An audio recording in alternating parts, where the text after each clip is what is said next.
Yep. Okay, here we have the Zoom disc brakes that you saw the other day on my channel. I just got them. I put them on this electric bike. Excuse the tiny battery in there for now.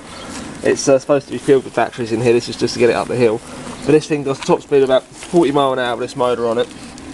And I've been abusing the hell out of these, including holding the throttle wide open and holding the brake on at the same time, just to test the durability of these Zoom brakes. And well, they've held up pretty well. I've not needed to bleed them. See, it's pretty solid still. And they're pretty solid brakes. And I'm going to ride it. There is little modulation. And I'm going to ride it. Yeah, he's going to ride it. Channel, no. My YouTube channel, subscribe to me, powered by SRAM. Yeah, Powered by SRAM's going to have a go on this thing when it's a bit drier. Well, we've got all the water out of it because it's been sitting here overnight. I didn't know it was going to rain. Yeah, anyway, that's going to electrocute something. No, it'll be alright. So this is this is a 72 volt electric bike with a top speed of about 45 mile an hour at the moment. So these Zoom brakes have held up incredibly well. And I'd highly recommend them. Their forks are absolute garbage, as you know, well they used to be.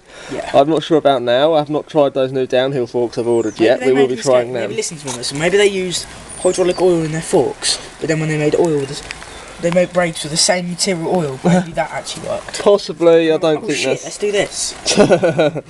I reckon these are made by some other company like Avid or something like that. Right. And then Zoom just stuck their name on them as a bit of a loss leader to try and promote their brand.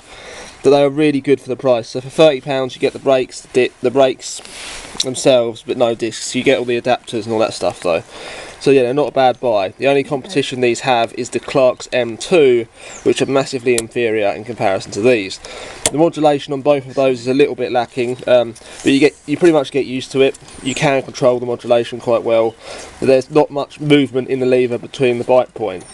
It's not on and off though, you can control it.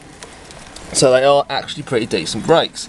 That includes a video on the Zoom hydraulic disc brakes, which are actually pretty good. We'll be testing out the downhill forks later on.